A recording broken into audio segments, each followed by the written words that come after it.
All right. Hi, everyone. We are on part 2 of this interview that we started last week with Mr. Rick Bresler from Katy Capital Investments.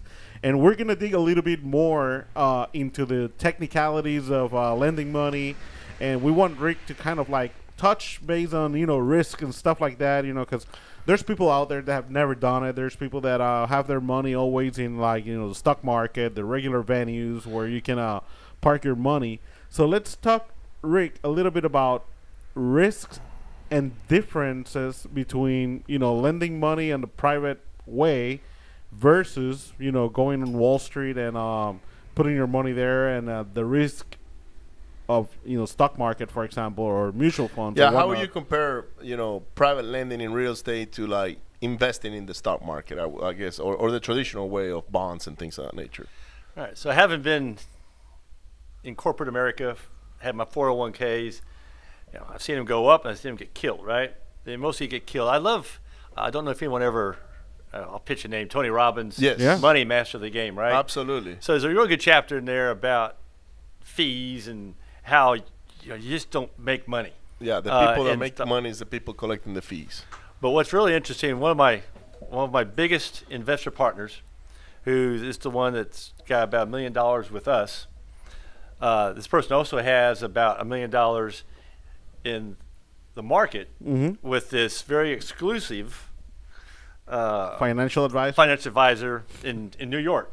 And you have to have at least $1 million for him to manage your money, of course. Right. Had to make 6 figures from you. So I was going, man, I wish I had that extra $1 million in my lending. Because you can deploy it right away. But her thing was, I need to diversify. And I said, and I agree. You do need to diversify. So let me know how that goes. So it was how was she feeling last week? So was 2 weeks ago. 2 weeks ago. 2 weeks ago. So after a year, I was asking her how that was going. Yeah. And she's going, I've already lost a couple $100,000. Now with me, she'll make probably, with everything else we're doing with her, she'll probably make $140,000, $150,000 with us, versus about losing a little less money, losing a couple $100,000. So then she made this statement, well, as soon as I get back to even, I'm going to get that with you guys. And I just kind of said, well, man, I hate to see you try to get back to even. And never get back to even. Because the market just had a good 3-year run. And there's all this resistance, and there's all kinds of things going on around the world. I mean, there's just a lot of headwinds. You kind of have to study it. That way you can use those signals against the market itself. So you can tell your private investors, hey, man, this thing right here, it doesn't look like it's going to go up anytime soon. It looks like it's actually trending down. Give me your money for Yeah, give me your money before it goes, south. And the brokers will tell you, we'll go back to the depression. The market average is 7-8% a year. You're going to make money. The market's going to go up. Don't get your money out. If you take it out, that's when you lose. And to me, it's you want to sleep at night. Do what we do. What we do is about as safe as you can do, especially for the for a return of, let's just say 10%. And why more. is that? Let's touch base on why is it considered a safer venue to invest your money than the stock market? And I know the answer. I just want you to say it out for our audience. So, and this is what we do. This is why we're in the game. There's lots of stuff, but the main thing is, you've got a piece of real estate that fixed up, is worth, let's say, $150,000, and the whole game is, can we get that house for, let's just say, at 70% less repairs, right? That's kind of the gold number. It's hard to do, and we have to cheat on that, and we can still make deals happen. But the goal is, get the house for 70% of the ARV, less repairs. And if you can get that, then there's equity in the property. If things go bad, the worst case is we may break even. Yes. Now, we have never had an investor lose money. We've lost money. Right. Yeah, because you are the face of it. Every once in a while, a deal goes bad. The rehab went bad. The contractor did basically a lousy job.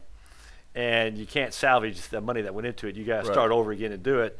And so if you've been in the business, you do 200 deals, you may have 2 or 3 bad ones. That's just, that's just the way it's going to go, right? But hold on.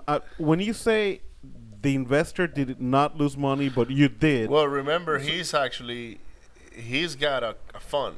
Yeah. Well, it's not a fund, so we don't do a fund. We are one of the guys out there. So if you're a non-accredited investor, we're the way you can use your money. If you got 25,000, 40,000, most of our people are non-accredited investors, Right. and they can invest with us. And it's not a fund, and you don't give us your money, but we're in every deal. So I'm in every deal. We don't broker deals. There's a lot of brokers out there, private money brokers, right? So they'll set you up. Here's the money, and if something goes wrong, these other guys are out there hanging, right? Right. So we make sure that our investor partners will not lose money.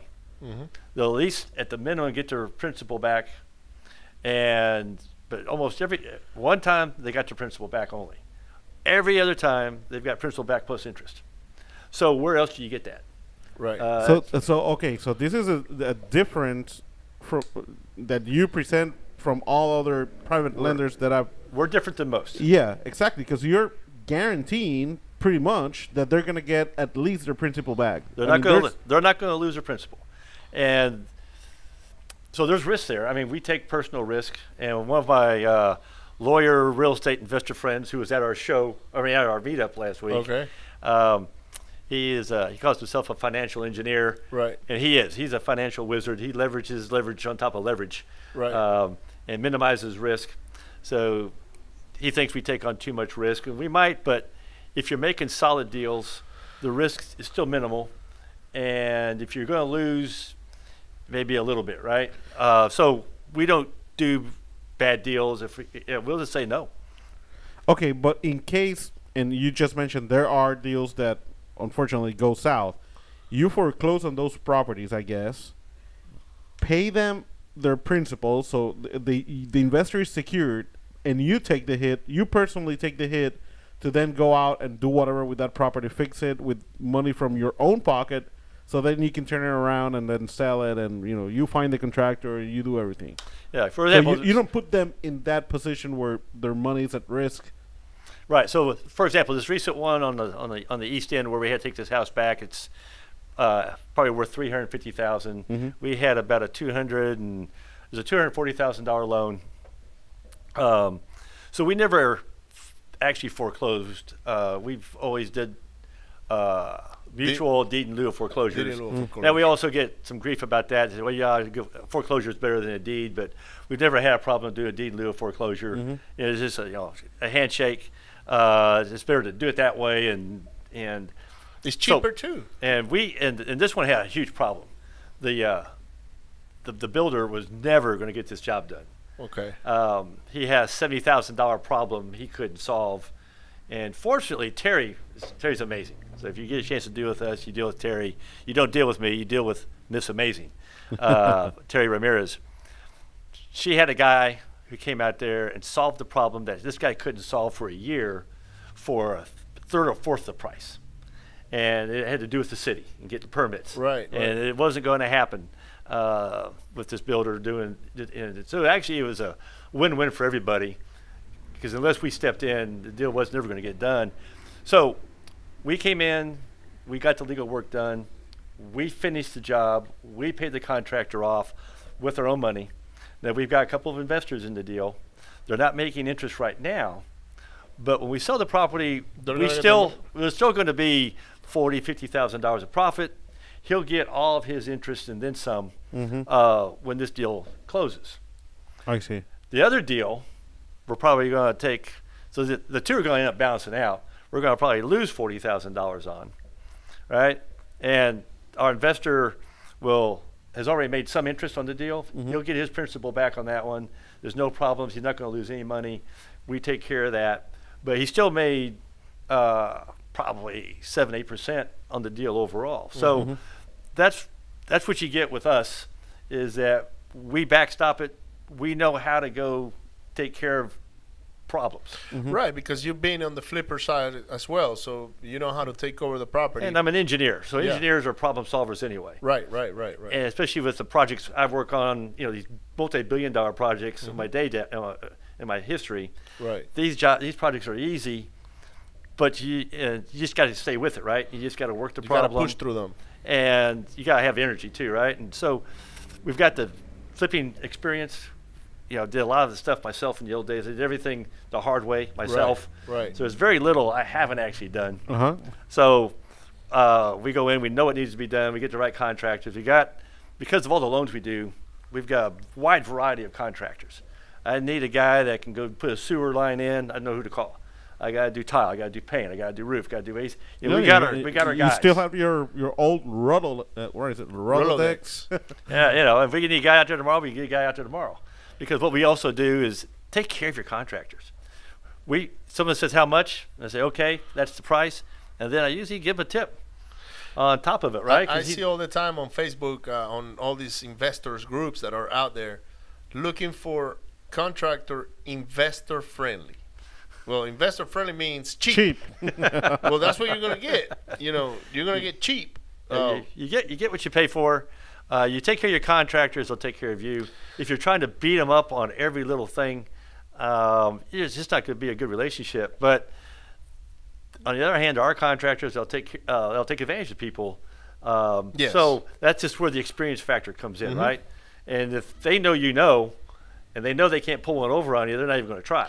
Yeah, the way we mitigate that now, after of course being ripped off by a few of them, is that we go, look, what's your labor going to cost on this project? And this is what we need done. We're going to put the materials, and we'll put them on site for you, or we'll pay for it at Home Depot or whatever we're buying it. You're going to go pick it up, whatever agreement we get. But they don't get paid unless they work. So they go do demolition, they get paid. After demolition, they go do the first phase. Then they get, usually we work on the exterior first to change the curb appeal of the house. But it might be the case to where they're working outside and boom, starts raining. So now they need to go inside and they can't finish on the outside. So you start working with them to where you start paying them as they go. And then at the end, everybody's happy and nobody gets ripped off. And if they don't do the job, then hey, so be it. You didn't work, man. You're not getting paid. By the way, you're probably going to get fired. Right. Now, and that's how we do our draws too. Our draws match that, right? So we'll do a draw when work's done. A lot of investors, they want the money up front, and we don't front rehab money unless there's an exception is I don't want to really plug it, but I'll plug it because I like Elijah on anyway. Fast Track. Fast Track's got a deal where they want a third. And so if my guy's using someone like Fast Track or one of the other ones that I got no problem with, but they got the reputation. I know they're going to go in there and do a good job. And so if my borrower is using them, I'll pay in advance because Fast Track needs to get paid in advance to get going. Right. That's the exception to the rule. Right, but it's contractors that they have won that right or that privilege of getting paid ahead because they got a track record. They've earned their stripes, right? So now, exactly. Now let's take it a step back to the original question. Stock market, mutual funds versus real estate. So I guess from what you're saying, the reason it makes more of a secure investment is because you got that collateral. There's that real estate, which we like to tell people, like Ricardo says, that even if the house burns down, there's an insurance on that property that's gonna pay to either get the house rebuilt or some money it's gonna be paid where you don't lose your money. I mean, what investment can you do in Wall Street where if the stock goes down to zero, you got an insurance that's going to pay you whatever you invested? That doesn't exist. You can't put insurance on stocks. I know. And again, but at the same time, there's a myth out there that real estate is completely secure. You'll never lose money. I mean, it doesn't work necessarily that way either.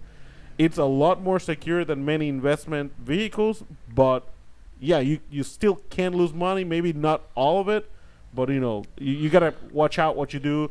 Invest with people that know what they're doing.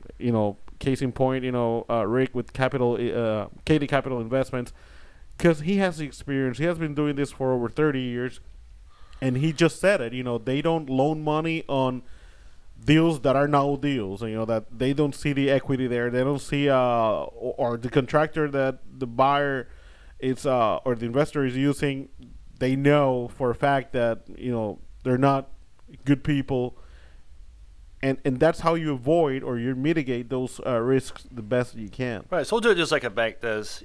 Require we do our own desktop appraisal. We don't charge people for appraisal. So a lot of hard money lenders, they need to because they're getting institutional money. They're gonna hire some appraiser to go out there and look at it. But we, being private money lenders, we don't have to. But we definitely want to know what the area. That's one of the most important things is what is the ARV? Because the ARV is what it is. That's after repair value for people that know. Right. Assuming you did a certain standard of rehab. Now, there's another discussion. I'll just touch on it. There's flip ARV and then there's rental ARV. Yeah, they're not the same, and a lot of investors get mixed up on that. They think that flip ARV is their ARV when they're going to do it as a rental, and you don't put the same finishes on it. You don't do the same stuff. We actually do it backwards. We do always a flip rehab, and if it doesn't sell, okay, you rent it. But we know we did the best we could to get it to the higher standard. Right, and that's so you got best price, best quality. Right. But not everyone follows that. But that's the best recipe, right? Best quality, best price. Some people are buying property specifically to rent them and hold it. So why put $100 doors in a property that you can get like $50 doors that do the same job. They might not look as pretty, but if it's a rental, I mean, who cares? But I see, and that's the difference that Rick is talking about. Flipping ARV versus a rental ARV, because you don't put the same materials. You might want to put like something like almost indestructible vinyl in a rental house versus a house that you're gonna try to sell. You want to do something a little bit better so it sells for good money. So the other things we do is we definitely want to know what the ARV is. We will drive by the property and look at it. It's like get a sense of the neighborhood. The neighborhood, but like the guy says it's $15,000 rehab. I'm going. Ah. Yeah. It's more like 35,000. Yeah, I mean, so some people have no idea, right? Until you've been baptized by fire, sometimes you don't really realize. The wholesaler told you it's a $15,000 rehab. So he's telling me it's a $15,000 rehab. It may be for a good guy doing it himself, but if you're going to go get a retail contractor, it may cost you $30,000, and there's your profit margin. So we go look at the property. We've got a good idea whether it's a $10, $20, $30, $40, $50 square foot rehab. Based on roof, AC, cabinet, all those kinds of stuff, right? But one thing we definitely want is a survey. We probably have 15% of our deals got survey issues. Even in subdivisions? One of them, I should mention names because some of these guys you get told on. Let's try not to name names. But one of these well-known wholesale companies out there got $5,000 non-refundable earnest money, and I mean, got to get the survey. You got the survey. I've never seen this before. 3 sides of the property, 3 sides, not one, not two, 3 sides of the property were over the property line. Over what? Over the property line. So they're it's sides and back into 3 properties. It's 3 properties, right? So the guy had. So what that means is there's no chance that when he finishes the house and gets it refinanced, a mortgage company is going to finance that. No. So so you need to fix it now, which is a bunch of trouble, or get your money back. House, pretty much. The wholesaler says, "Nah, I'm not going to give you your money back." I go, "What do you mean he's not going to give you your money back? This is, You know what? We wholesale, right? Yep. And a week ago, we had a guy that came over and said, "Hey, I want that house that you got down in Brazoria." And it was on a Friday afternoon, and I asked him, "Where do you live?" That was the first question. He goes, "Man, I live in Humble." And I said, "Are you sure you really want to go flip that house in Brazoria? You're 180 degrees out, For me, from here to the Brazoria house is like, 45 minutes to an hour. For him, is double the time." And he's like, "Yeah, man, I'll do it, And he had the check and everything with him. And he put the earnest money down. He signed the contract. But it was Friday afternoon, so no time to take it to the title company. I said, "Look, man, think about it. But congratulations, you got yourself a house." And he left. Monday morning, he calls. He said, "Man, I thought about it. I can't do it. And I know that I signed a non-refundable earnest money on the." I said, "Come get your check, man." Yeah, and that's what it should be. It should be a win-win. This company out there, and this guy had done several flips successfully, right? And if it hadn't been me, if it had been another private money lender who didn't know what they were doing, They probably funded and it. let this guy close this deal, put all this money in this house, he would never be able to sell it. It would be a rental forever. Yeah. And the guy couldn't afford for that house to be a rental forever. So again, those are the things that, and when you sell the property, if you're going to flip it, you're going to have a survey anyway from the Yeah. mortgage guy. You might as well go ahead and absolutely get it now. If there's any issues, you deal with it before you close or don't close versus having a problem that could cost you a fortune later. So some of these things actually help the borrower. And like I say 15-20% of the time there's issues on the title that, even in subdivisions. But someone will put a pool in an easement. Yeah. All right, well, you're either going to have to you're gonna have to fill that thing in, or it's going to be a rental because a mortgage company won't lease it if it's sitting in the middle of a utility easement. Yeah. Because the guy didn't know when he put the pool in. You might get yourself electrocuted if you get in the water. Not only that, man, but you put a pool in the easement, and then the city needs to come back in and run a new sewage pipe or something. That's it. They just destroy your pool because you're in the middle of their way. So a bank is not going to put money on something that they know is going to get destroyed. So we see this stuff, right? So we look at every detail. We look at the HUD closing statement. Title companies make mistakes left and right. Yeah. You think, here's a HUD statement. No, when I get the first HUD statement, there's probably at least 5 things wrong with it. Right. And you've worked with it, and that's what Terry's amazing working with the different title companies in town and helping the borrower keep from getting Screwed. Hit up with junk fees. or just hit with mistakes, right? And so every little detail, we make sure the house has got the homeowner's insurance on it. We don't like flood properties. If you want to do one, just you gotta be sure you get the flood insurance. We don't require flood insurance on the flips or short-term loans. Yeah. But if you're going to do a house that's in Zone AE, then you got to get the flood insurance, and just to mitigate that risk. Yeah. So we try to mitigate all the risk. We've got the experience. We do stuff in Galveston. One of the things we did was, I'm going to brag about this one. HGTV went down and shot a new series that's going to be called Restoration Island. Okay. And it's going to start airing probably in March next year. So this is going to be the new fixer-upper show. Okay. Restoration Island. Restoration Okay. Island. It's going to be airing. So these guys are amazing. Michael and Ashley, they're amazing at restoring these turn-of-the-century homes. They take these homes that are getting ready to be condemned by the city or other really bad stuff. They turn them into complete jewels. Yeah. So we did 8 loans. It was a $1.2 million loan to rehab these 8 homes. So these guys are out there rehabbing 8 homes At the same time? in 5 months. Okay. That's All good. of them at some point were in different phases, right? You talk about Coordination, bunch of stuff, right? logistics. So that was a great experience. The way we got into that deal was a foreclosure we had to take back in Galveston. So this is where sometimes bad things turn into great things, right? We never would have met Michael and Ashley if it hadn't been for that foreclosure. Okay. And we had to go take that house back and finish it. And along the way, we met them, and then next thing you know, we're loaning to them. And then now, The camera crew shows up, and you're like, what's going on here? I'm on the camera. Who knows? I may be in a couple of shows. So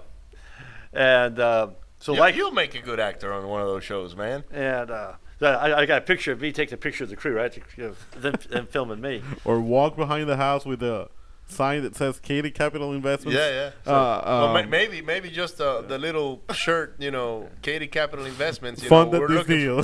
So I'm gonna put a little. So the next deal, like Chip and Joanna did in Waco, they put a bakery in Waco, right? Right. And they got a little store. So now when people go to Waco, they want to see this place, right? Uh-huh. So now these guys are buying a property that they're going to put a restaurant on Broadway Okay. because they want a place for people when they come to Galveston to check them out. They've got a place to go eat and hang out, a little restaurant and stuff. So we're going to be looking for funding to help fund that restaurant. Well, the acquisition of the building. Right. That's coming up. They're going to close it sometime in late December. We got a little house down there that you can use as a cafeteria or something. Yeah, I want to borrow your house. I'm down there all the time looking for free places I don't know to stay. if you want to stay there right now, but But anyway, so if anyone wants a piece of, wants to be part of that little project, it's kind of cool. I don't even know if you fit on that neighborhood, to be honest with you. Hey, So those are some of the fun eventually things. It'll turn. It is turning. Actually, I drove by the other day, man, and I was surprised of all the flips that are going in that one street. But Galveston, look, when this show hits, and they start seeing these homes, Galveston's going to start on fire, Ricardo, right? we need to wait another. When is it? March? So the show starts airing in March. We'll sell the house like summer next year. Yeah, summer. have it ready to go, right? They do some really neat stuff. It's going to really bring a lot of attention to Galveston. Okay. And then hopefully then they get a second season. Well, the shameful plug. If you want to flip a house in Galveston, hit us up around June, July next year, and we have a house that we can wholesale to you. Well, actually, now that Rick is talking about that HGTV show, I actually, before we met, or just right about when we met, I got offered from my sister, who's a producer in Hollywood, an opportunity to go and be part of a reality show on flipping houses. And I told her, I said, look, because she asked me, can you send me some before and afters? And I said, sure, but they all look the same. And she's like, it doesn't matter, you send them to me. So I sent the pictures to her. At the time, I probably had done, 60 or 70 houses collectively throughout all the years. Now it's way above that because, once Dennis and I got together and Jose and Brian, we just went and bought a bunch of stuff. But back then, I sent the pictures, and she's like, yeah, they didn't like them because they all look the same. I said, I told you. And she's like, yeah, they say you're too boring. And I was like, no, I'm not boring. I just have a system, and my system works. So why would I deviate from the We system? need to start painting houses red and purple and we green. need to think about 2019 because it's funny you say that. I was driving with somebody this week and with Shane, and we were down in Angleton, and we were negotiating a house on Saturday over there. Yeah. And I drove by, and I was like, Shane, I did this house here. It's rented right now at X amount. He's like, oh, okay. And then I drove by the other one, and he's like, dude, they all look the same. Yeah, they're all 2015 houses. How do you know the color on the exterior is the same? So we started doing the same color on the exterior for the houses. It changes every year. That way we know what year that house belongs to. That's not really the reason, but we sit down the reason. every year. We sit down and say, okay, which colors are we going to use this year? So, and we get that color code to all our guys, so they don't need to be asking us the entire year, what color are we going to paint this house? Do you have the code? No, we gave it to you at the beginning of the year, so that's what we're going to use. So anyways, we're running out of time according to our director. So Rick, this has been really, really nice, learning a little bit more about, the private or the lender side of private lending, because we're always on the borrowing side. Which we never had a private lender come to the podcast. We had Keith, but Keith is more like the private lender podcast. I'm going to say hi to Keith out there, Keith Baker. Yeah. Have you been to his show yet? No, I'm going to have to get you I have to get you in with Keith. You'll be a very good asset. he's on my to-do list. Yeah, you'll be a good asset to him. We'll make the connection. But we want to thank our audience. We want to thank Rick, and especially for being also a sponsor of the event in Katy. And we invite all of you. It's going to be December 10th. December 10th. So be there early, 6 p.m. If you're in the Katy area, just hit us, and we'll let you know, the address, time, and all that. But Rick is going to be there as a sponsor. He'll be buying you beer, so you can't say no to free beer. All the holiday cheer you can drink. Exactly. So again, thanks everyone. Remember to share this show. Look, Katy Capital Investments. Reach out to Rick. If you need private funds, go ahead and send him an email. He's going to ask you some questions about the property. He's going to want to know if you've done deals or not. They rather work with, experienced investors. Yeah. But they might have a change of heart here and there, and take on a new guy that wants to, get their first flip done or whatever. Or you might have a slam dunk deal that even though you're can't new, refuse to put money on, But reach out to Rick Bresler, which is RickBresler at KatieCapitalInvestments.com. Write that down, okay? Phone number 713-408-2740. Ask for Terry or Johnny. They'll take care of you. Make sure you got the address of the property. You make sure you got something under contract. Don't call them saying, hey, can I borrow some money for some flips that I want to do when I grow up? No. Make sure that when you call them, you got a house under contract, because they're going to put a lot of time and efforts into getting you qualified and getting your deal qualified. And if you don't have a house, then there's really no point of going out there and asking for money. Am I right or wrong? Yeah, absolutely. But come Yeah. meet us at these events. Ricardo, you and Dennis do a great job, and you're knocking the ball out of the park. Thank you. And I love your future Appreciate it. plans. You have some great plans, and looking forward to being a part of that. And it's a pleasure to help sponsor your all's event. Thank you so much. And by the way, Rick is going to be holding the mic at the December 10th event. He's going to talk about, I got the title there, is something about the secrets behind the private money. I mean, something is going to be off the park. I'm telling you. You don't want to miss this event in Katy on December 10th at Chevrolet Bar and Venue. It's Westheimer and, I don't know, Cinco Ranch area. Look it up on our Facebook site on Cashflow Marketing. And with that being said, we're going to put it on the notes. We're going to put this podcast will go out next week. So we'll make sure we get these two out in the next 2 weeks live. Now, if you're listening or watching, okay, this is new for you. So anyways, I don't want to hold you guys up. Thank you so much for being out there. Don't forget to share, Hit like, and subscribe. Turn on the notification button on the YouTube channel, and send this to your mama, your grandma, your grandpa, whoever. And if somebody's got money that they want to put to work with Rick, make sure you give him a call. But before you call him, you call me. No, I'm just kidding, man. We're all here a big family. So thank you so much. Bye, everyone. Bye.